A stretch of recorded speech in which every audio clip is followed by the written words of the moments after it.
Bonjour et bienvenue à Indicatif Présent. Bonjour Ralph. Hey, salut Ian, comment ça va? Ça va bien? J'ai eu un bon congé. Je te souhaite une bonne année. Je pense que c'est Oui, pas trop tard, hein? non, c'est pas trop tard. Bonne année à toi aussi. Si c'est la première fois qu'on voit la personne jusqu'à la fin du mois de janvier. Après ça, c'est comme un peu forcé, là, mais oui, bonne année. Puis c'est le fun, on a beaucoup de stock aujourd'hui dans Ah l'émission. oui. Mais oui, j'ai eu le temps, Ralph, de rencontrer Karine Simionescu et Béatrice Groux, et on va parler des perspectives autochtones aujourd'hui. Excellent. Moi, je vais enchaîner avec quelque chose de tout nouveau et très attendu. Ça fait longtemps qu'on demande des sous-groupes dans Teams. Alors, il y a un outil maintenant exprès dans Teams pour créer des sous-groupes. Et finalement, on va regarder cinq nouveautés, Ralph, que Microsoft a préparées pour nous. Puis c'est comme ça pourrait être considéré presque comme un petit cadeau du Nouvel An. Qu'est-ce que tu en penses?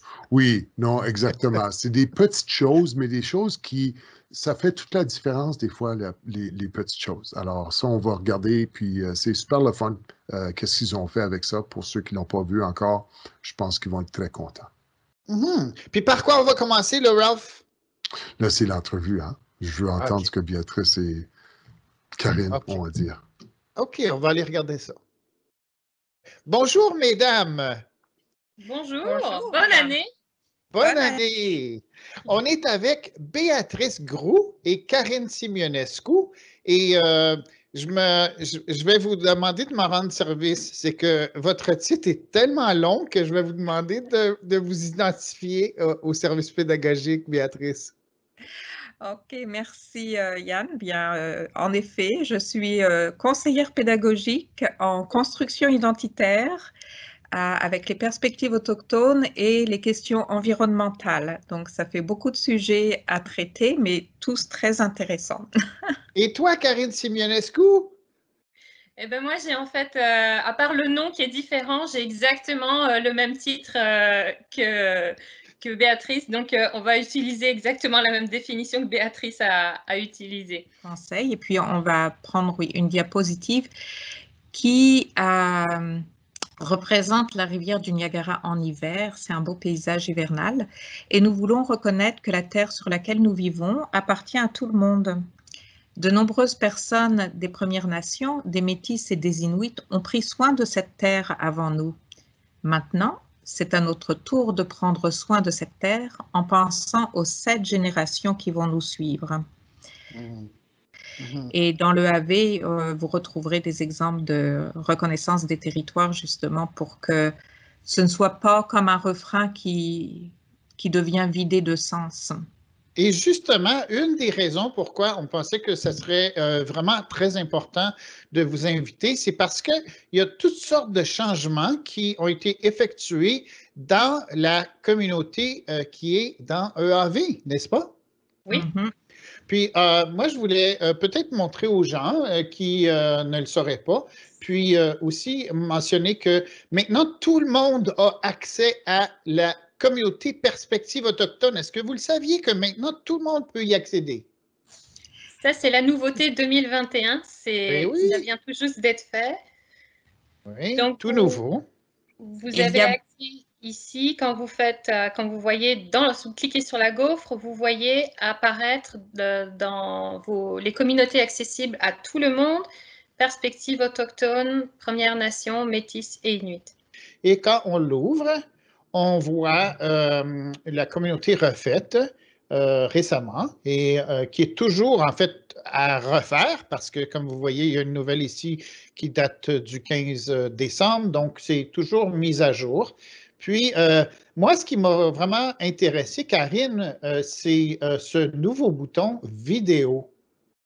Le bouton est nouveau parce qu'on a des nouvelles vidéos qui ont été mis en place depuis l'année dernière. Hein. Il y a eu un travail de fait sur le AV qui a été amorcé l'année dernière, mais il se concrétise un peu plus cette année.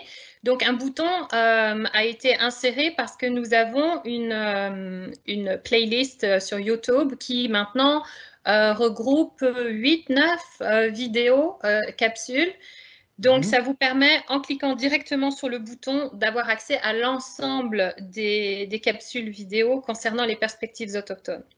OK, alors on va le faire. Donnez-moi un petit moment et on va cliquer et regarder finalement un lien direct à, je crois que c'est la liste de lecture de toutes les vidéos. Alors, peut-être que vous pouvez nous parler un peu de ce qu'on peut retrouver là-dedans? Alors, il y a deux types de capsules pour l'instant. Je vais commencer par la première, l'introduction aux perspectives autochtones et les ressources. Ça, c'est une capsule que nous avons créée au début de cette année. C'est vraiment pour rendre visible l'ensemble des ressources que nous avons déjà et que nous développons sur la plateforme EAV, parce que beaucoup de ressources étaient présentes, mais c'est juste que tout le monde ne savait pas qu'elles étaient là.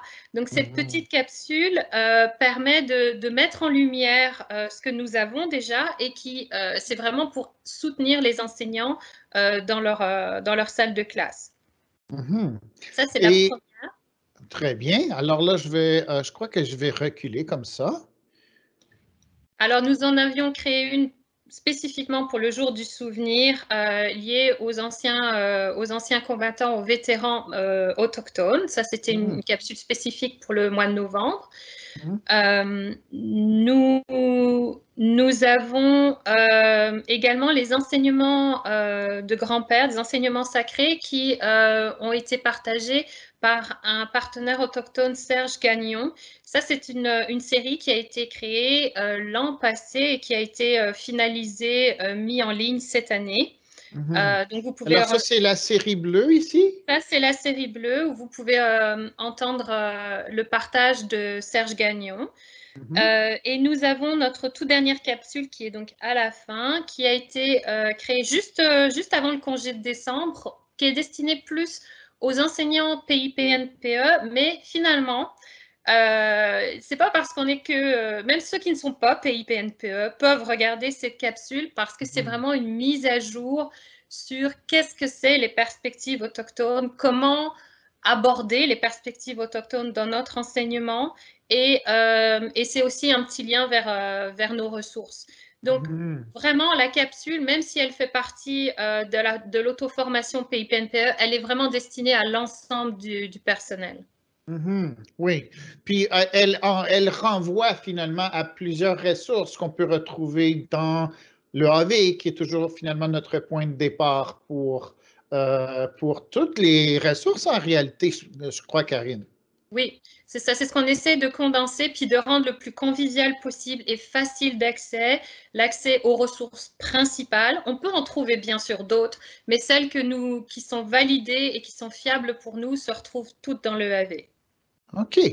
Béatrice, tu vas revenir nous voir parce que moi, j'ai constaté aussi qu'on a le calendrier qui est dans la communauté et qu'on peut voir probablement que l'endroit le plus facile pour le voir, je vais vous montrer ça, c'est ici vers le côté droit sous navigateur de contenu dans notre communauté. Alors, on n'a qu'à descendre ici. Puis, peut-être que tu peux nous parler de ça, le calendrier mensuel. Oui, alors le calendrier mensuel, c'est une idée qui a germé déjà il y a quelque temps, a été mise en place dès l'année scolaire passée, donc en 2019. Et le but, c'était vraiment de faire en sorte que les gens puissent avoir des activités à faire, des informations tout au long de l'année, pas seulement à des points, à des temps spécifiques. Alors, c'est sûr que quand il y a un événement spécifique, on en parle et il y a des fiches d'activité insérées dans ce calendrier. Mais si tu veux bien montrer le dernier calendrier, celui qui a été publié en décembre. D'accord. Donc, les gens vont avoir une idée du format que ça a. Et puis, donc, ce calendrier, on peut le trouver dans le AV. Il est aussi envoyé à toutes les directions dès qu'il est publié. Le prochain s'en vient donc la semaine prochaine. Et ce qui est de formidable dans ce calendrier, c'est qu'il y a toujours des liens actifs parfois Ah des oui. ressources, Alors, parfois, quand on voltige, on voit la petite main, ce qui veut dire aller cliquer. voilà, c'est ça. Et puis, donc, là, mais en tout cas, les couleurs orange, ça veut dire que c'est par rapport aux perspectives autochtones. Les couleurs vertes font référence à la construction identitaire et donc on s'est dit on va choisir le bleu pour tout ce qui est environnemental. Ce qui est intéressant, ces couleurs ont été choisies aussi parce que pour les perspectives autochtones, le orange fait référence à la journée du chandail orange, qui est une couleur qui a été choisie à cause de toute l'histoire reliée à la perte d'identité culturelle et liée aux écoles résidentielles.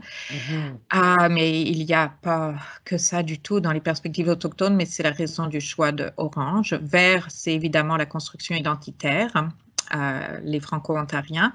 Puis bleu, c'est l'environnement et c'est aussi l'eau et qui est très importante pour les personnes autochtones. Donc, les choix de couleurs en soi, c'est vraiment important. Mais plus important, c'est qu'à l'intérieur de chaque calendrier, il y a des liens qui vous donnent des ressources.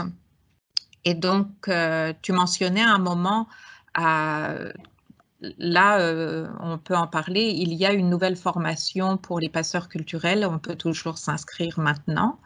Et je pense que tu as mentionné que cette information, on peut la retrouver aussi en dehors de notre communauté sur la page d'accueil de l'EAV. Oui, oui, c'est ça. Donc, et puis voilà, c'est ça, c'est les fiches d'activité, elles se veulent des outils prêts à utiliser pour les enseignants. Donc, c'est vraiment pour vous faciliter le travail. Alors, Mais c'est vraiment bien d'avoir un endroit où on peut cliquer tous les liens qui peuvent nous intéresser dans un mois donné. Alors, haut la main, je vous félicite pour cette belle idée, si c'est vous qui l'avez eue. Puis sinon, ben, de l'avoir continué. Hein? En général, les idées ne viennent pas d'une seule personne et pour les concrétiser, ça prend de la collaboration avec plein de personnes.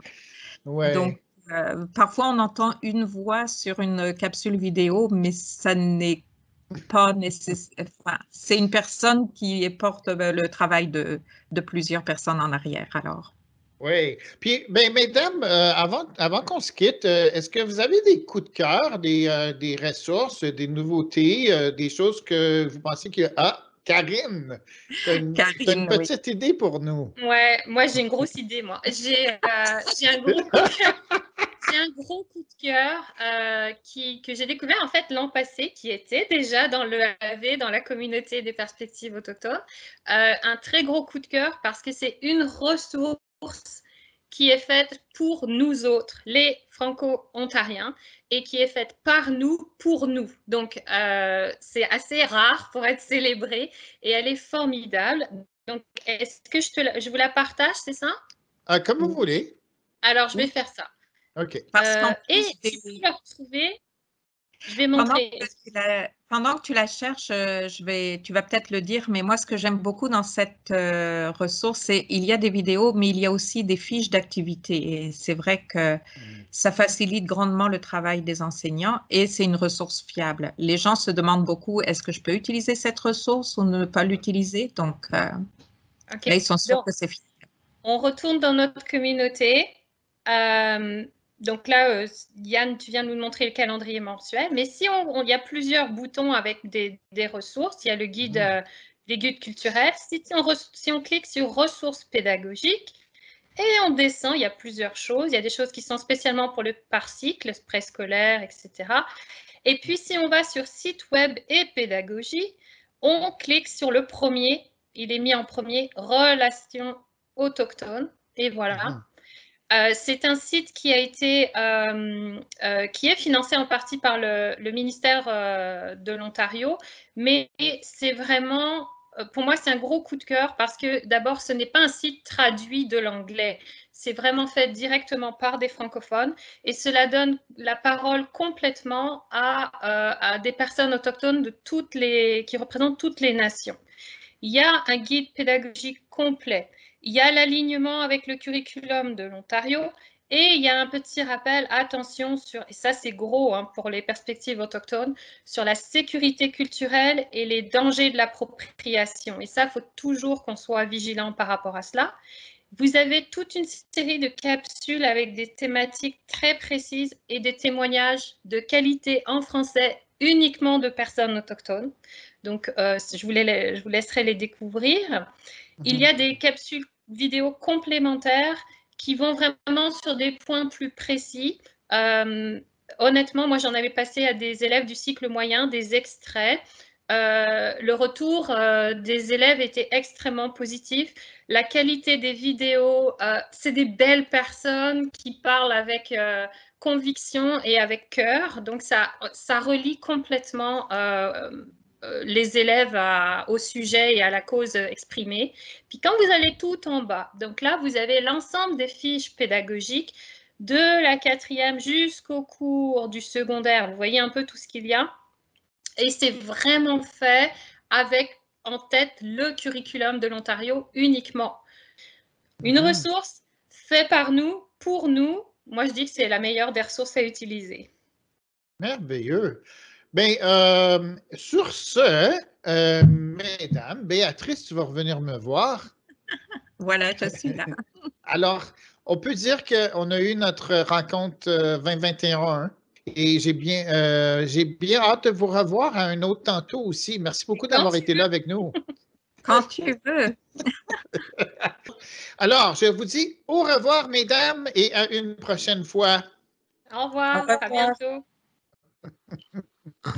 Alors, quoi de neuf, Ralph? Il y a plein de choses de neuf. Ben, chez moi, en tout cas, oui, quelques affaires, mais dans Teams, il y a beaucoup de nouveautés. Alors, si on parle de quoi de neuf, là, c'est vraiment ce qui intéresse les gens en ce moment, là, c'est des nouveautés dans Teams. Puis, il y en a 6 ou 7. On va juste parler de une nouveauté cette semaine.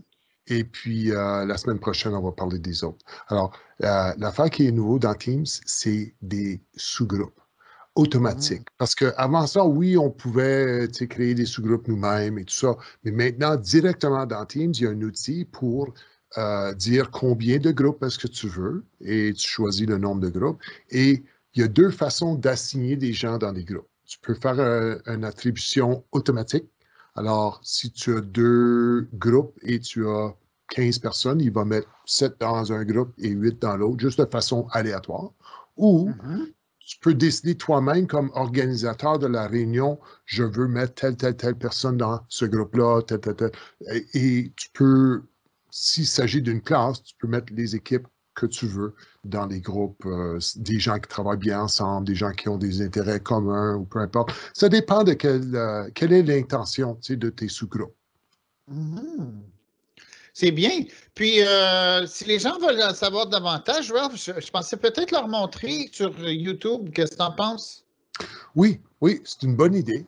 Alors, si tu veux partager ton écran, puis j'ai, à part de décrire un petit peu qu'est-ce que c'est, comment ça fonctionne, j'ai aussi deux petits avertissements, disons, pour le personnel enseignant. Si vous allez utiliser ces sous-groupes avec l'outil dans Teams, il y a 2 choses qu'il faut qu'on sache.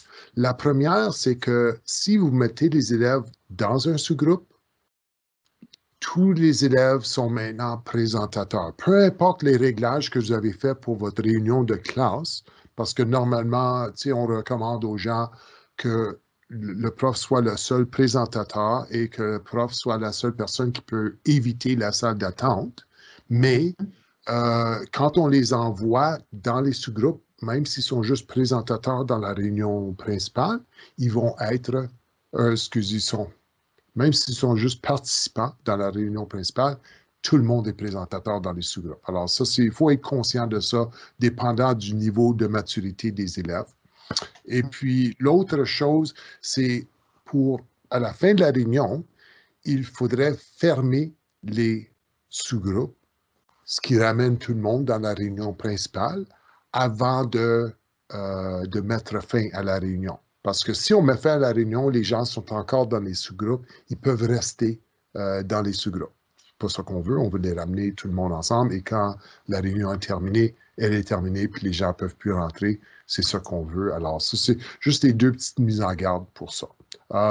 Toi, tu voulais parler de la terminologie pour ça aussi. Hein? Ça l'a évolué depuis le début, puis ça fait juste un mois que ça existe. Oui, déjà. oui. Puis c'est, tu sais, comme, parce que là, on a dit, tout ce qu'on a dit aux gens, c'est qu'on a des nouvelles vidéos sur les sous-groupes et que les sous-groupes sont disponibles. Mais peut-être que les gens ne savent pas que c'est les breakout rooms, un sous-groupe. Oui, Puis c'est ça. L'équivalent en anglais, c'est ça. Ouais.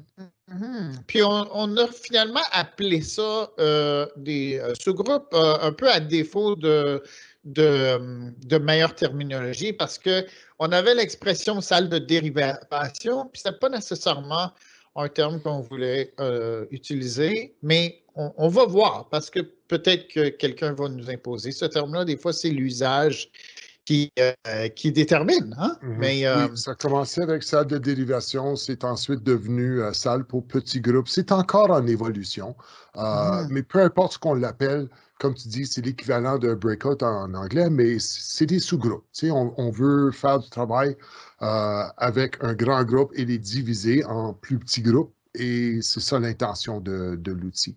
Veux-tu montrer la chaîne YouTube?